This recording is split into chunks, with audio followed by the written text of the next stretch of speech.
This is not a story about religion. It is not a debate, nor a critique wrapped in intellectualism.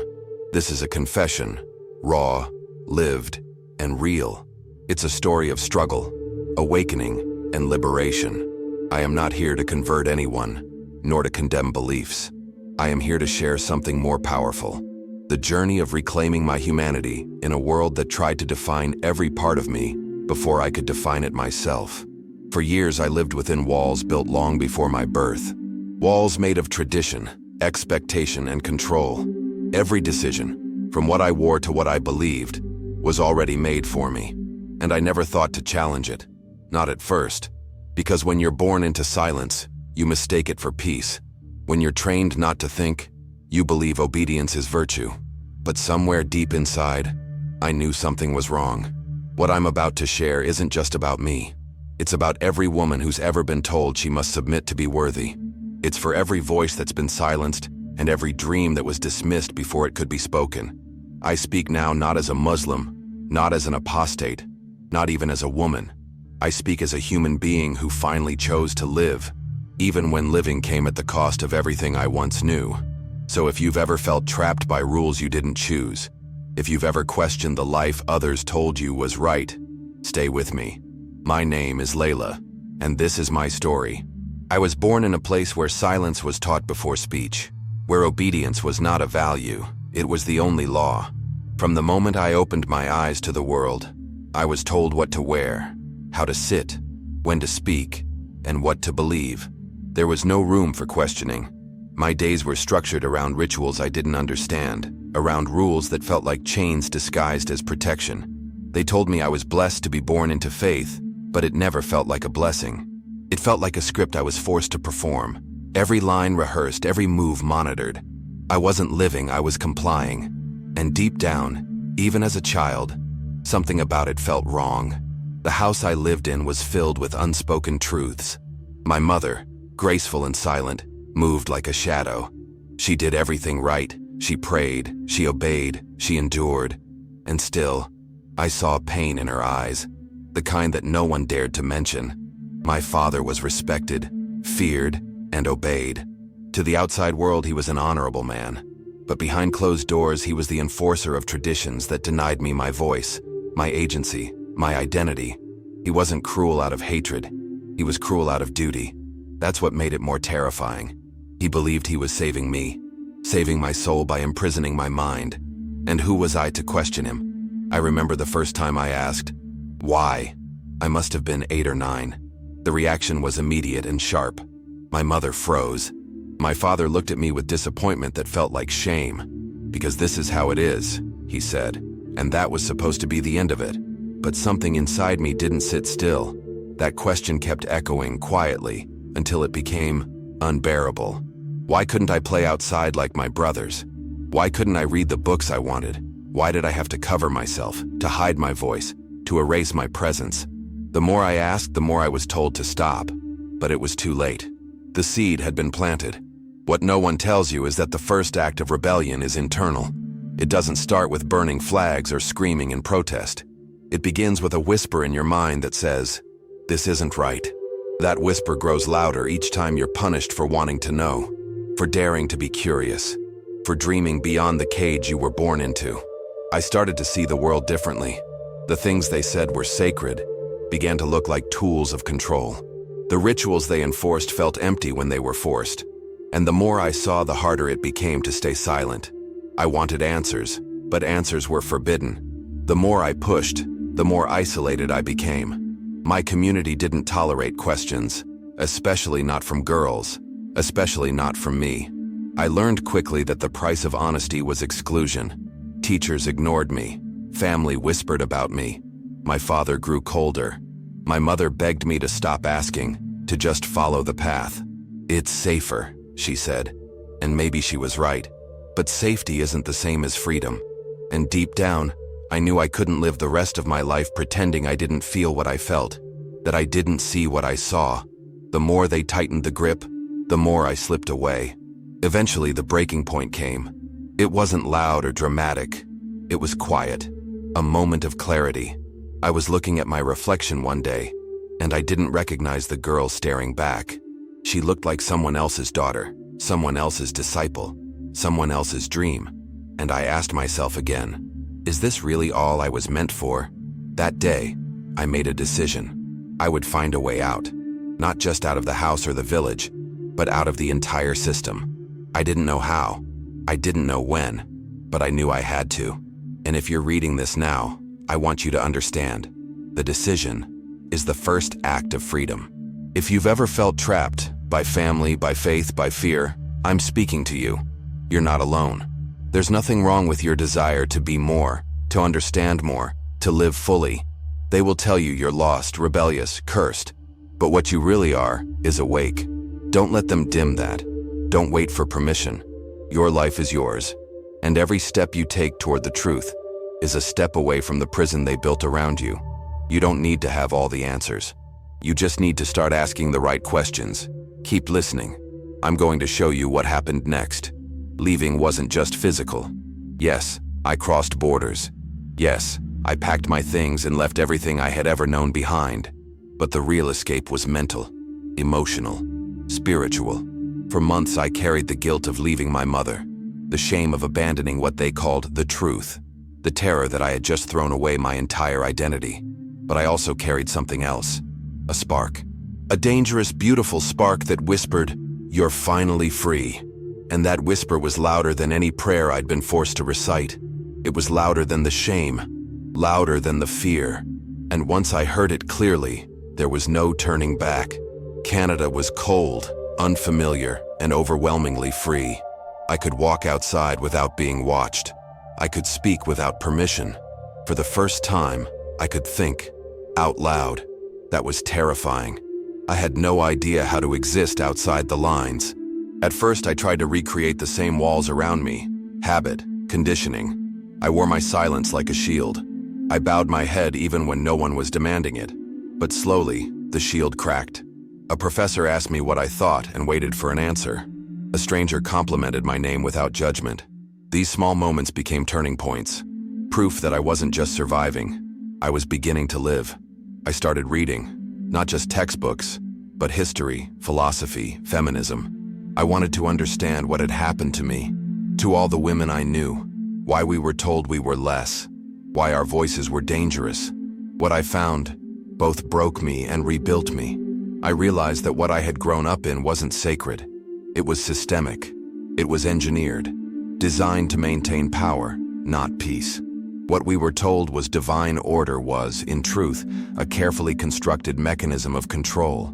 And once I saw that, I couldn't unsee it. The scriptures, the customs, the silence, they were all parts of the same machine, but seeing the truth doesn't make it easy to live with. There were nights I cried myself to sleep, days when I felt like a traitor. My family didn't understand. Some stopped speaking to me altogether. I was branded as lost, arrogant, corrupted by the West. They said I would burn in hell. They said I had shamed my bloodline, and part of me still loved them. That's what made it hurt more. But I had to remind myself, love should not require submission. It should not demand your silence. If you have to become invisible to be accepted, that is not love. That is control wrapped in the language of loyalty. So I spoke up, first in whispers, then in essays, then in public. I told my story. I talked about the women in my village. I talked about the lies we were taught as truth. And every time I did, something incredible happened. Other women reached out. They said, "I thought I was alone." They said, "I've never told anyone this before." They said, "I'm scared too." And I realized the most powerful thing you can do is tell the truth out loud, because silence is what they depend on. Our silence is their weapon, and our voices, once awakened, are unstoppable. That's when I knew this wasn't just my story anymore. It was ours. I started helping others. At first, just by listening, then by guiding. I mentored young women who had fled similar systems. I spoke at universities to rooms filled with people who had never imagined that someone could be punished for asking questions. And I spoke to people back home, quietly, online, in secret. I told them what I had learned, not to change their faith, but to reclaim their right to choose it, to think freely, to live fully. Some ignored me, others cursed me, but some heard me. And in that fragile recognition, I saw a revolution begin, not in fire, but in thought. This journey isn't clean or easy. It's filled with doubt, loss, and pain, but it's also filled with rebirth, with truth, with power. Every day I remember the girl I used to be, the one who thought silence was safety, the one who prayed for invisibility, and I hold her close, because she got me here. She questioned when no one else dared.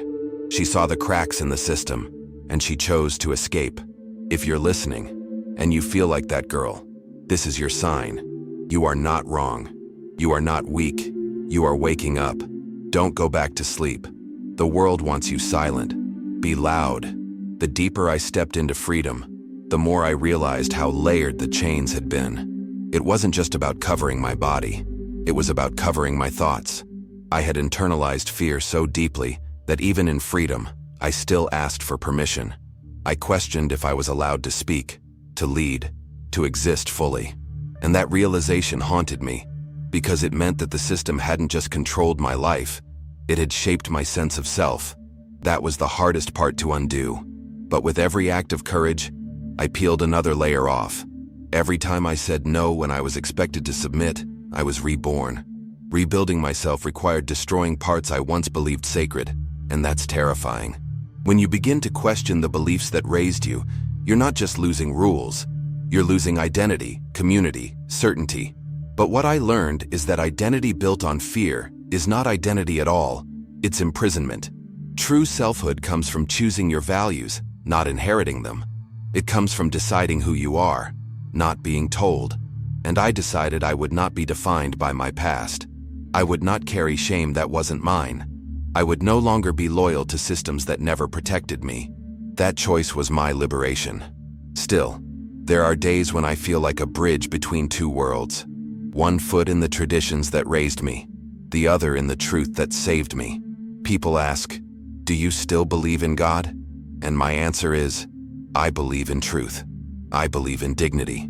I believe in freedom. If your God asks you to silence yourself, to live in fear, to punish others for thinking, then maybe it's not God speaking. Maybe it's the men who claim to speak for him. And that's the hardest truth of all, to realize the difference between divine faith and man-made fear. I don't reject the divine. I reject control.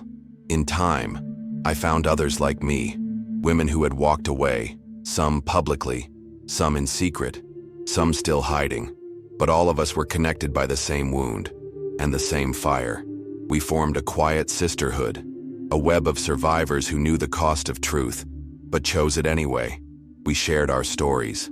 We held each other through grief and guilt. And together, we healed. We weren't trying to destroy anything. We were trying to build something new, something honest, something that didn't require us to disappear to be loved. And in that, we found a strength no system could touch. What I want you to understand is this: you don't have to wait for permission to start living. No one is coming to rescue you. No voice will come down from the sky and say, "You are now free." Freedom is not given. It's taken. It's claimed. It's chosen in every moment you decide to think for yourself, speak for yourself, exist for yourself. It will cost you. It may cost you everything. But what you gain, your mind, your breath, your future, is worth more than all you'll leave behind. So don't wait. If you feel the pull, the ache for something more, follow it. That ache is truth trying to break through. Sometimes I'm asked, if you could go back, would you do it differently? My answer is always no. Even with the pain, the loss, the isolation, it was worth it. Because I am alive now in a way I never was before. I choose my beliefs. I build my boundaries. I write my own story. And nothing, no doctrine, no community, no fear, can take that away. I lost a world, but I found myself. And that trade, as costly as it was, saved my life. If you're at the edge of that decision, scared to take the leap, this is your sign. Jump. The ground will meet you, and your real life will begin. One day, I will go back, not to live, but to speak. To tell the young girls who look like I did that they are more than daughters, more than wives, more than vessels for other people's pride. They are minds. They are voices. They are free. And even if they can't leave physically, they can begin to leave mentally. Questioning is the first crack. Awareness is the first rebellion. If I can be that crack for someone else, then everything I lost was worth it. Because the goal is not revenge, it's revolution. Not in hate, but in healing. We don't need to destroy, we just need to awaken. You've heard my story, not because it's extraordinary, but because it's real. Because somewhere in the quiet corners of the world, another girl is living it right now. Silenced, conditioned, afraid to ask. Maybe that girl is you, or maybe it's someone you love. Either way, the purpose of this story is not to shock you. It's to awaken you, to remind you that you were not born to be controlled. You were born to live, to question, to walk in truth. You were created with a mind, a voice, and a soul that were never meant to be caged. And the moment you stop accepting fear as your home, you begin to remember who you really are. If you've ever felt like you had to choose between obedience and existence, know this: God never demanded your silence. People did. Systems did. But not God. The real God, the one who created you in truth and love, never asked you to disappear to be holy. He called you to walk in the light, not to hide in the dark. And if you're still living in a shadow, I invite you, gently but urgently, to step out, to breathe, to begin again. You're not too far gone. You're not beyond redemption. You are right on time. Inscreva-se no canal e siga Jesus. Not the version of him handed down by fear and manipulation, but the true Jesus. The one who sees you. The one who spoke to women when others silenced them. The one who defended the outcast, elevated the unseen, and exposed the systems that masqueraded as righteousness. If you want truth, seek him. Not religion, not ritual. Him. He is not afraid of your questions. He welcomes them. He is not waiting for your perfection. He's waiting for your permission to come into your life and show you what freedom really means. If this message stirred something inside you, don't ignore it. Share this video with someone who needs it. Speak to the girl who's still trapped. Be the voice you never had. Because stories like mine don't just heal the one who tells them. They open doors for others to walk through. And every time you speak, every time you share truth, you break another chain. We are not powerless. We are many. And we are waking up. I want you to know that this space is yours too. This channel is more than content. It's a refuge, a home for those in transition, those in search, those in pain. So stay connected. Comment below, tell your story, or just say, I'm here. Sometimes that's enough. Because even in the loneliest journeys, you are never truly alone. Thank you for walking with me through this testimony. Thank you for listening not just with your ears, but with your heart. If you've made it this far, you're not just curious. You're courageous. And I see you. I honor your hunger for truth. Don't stop here. Keep asking, keep seeking, keep rising. Until next time, walk boldly, speak freely, and live truthfully.